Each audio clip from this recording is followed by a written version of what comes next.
As long as I'm getting a little better at this, here's another story. True story. All my stories are true. This is not a very pleasant one. Well, could be a lot worse. I remember as a kid, this was in the 30s. I lived in the Bronx at a house on the corner of Claremont Parkway and Washington Avenue. We lived on it was a high floor. Could have been the top floor. I don't remember that now. And I was just across the street from public school where I went to. And that was PS 42 on that corner across the street. It was a very busy intersection. There was a red light in the middle of the street. Quite a busy intersection. And I would say that Claremont Parkway, that main drag, which the house was on the corner of with Washington Avenue, but the main street was Claremont Parkway, and that had at least 3 lanes on each side of Claremont Parkway. Very wide street. I mean, you had to run across if there was a lot of traffic. But anyway, I was looking out of my window, which I often did, watching people walking in all directions and everything. It was a late afternoon after school, and I heard a siren, police siren, which was not unusual. And I didn't see a police car at that time. And then I heard a crash.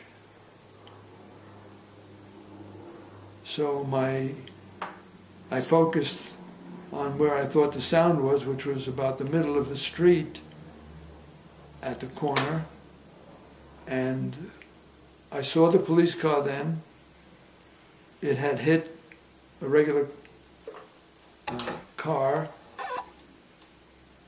and that car that they hit, broadside, started to tumble. Now, you know how accidents, if you've been in one at any time, and here I was just watching it, but I saw the car tumbling in the middle of the street, well, almost in the middle, because the red light station was right in the center, so it was more to one side. The car was tumbling.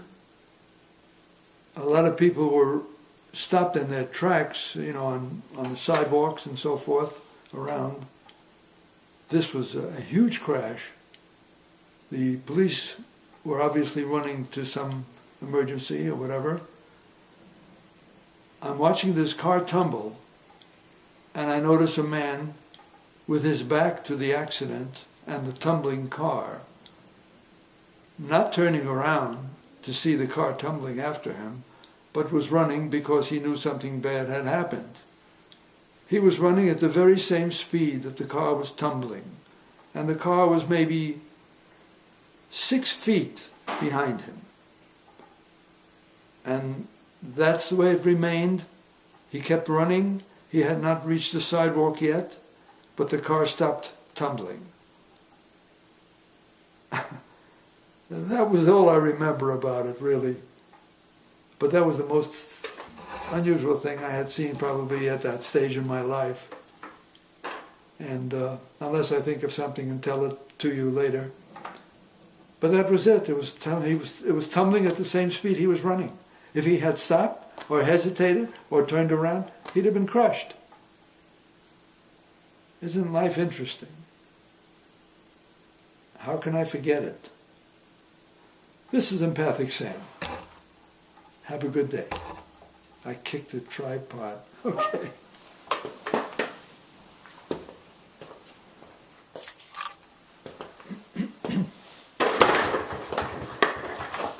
This is close quarters here. I almost broke my neck, but that's okay. This is about an incident I remember again as a kid, that same corner as in my previous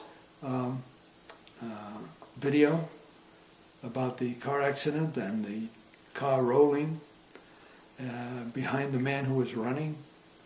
I was walking in the street on Washington Avenue, across the street from the school that I went to. I was about 6 years old, and I heard a commotion going on at the other end of the block I was on. Tremendous commotion. And then I could see a crowd in the middle of the street from a distance. And in front of me was a policeman. His back was to me. So he was facing that incident, and there was an awful lot of noise coming from there.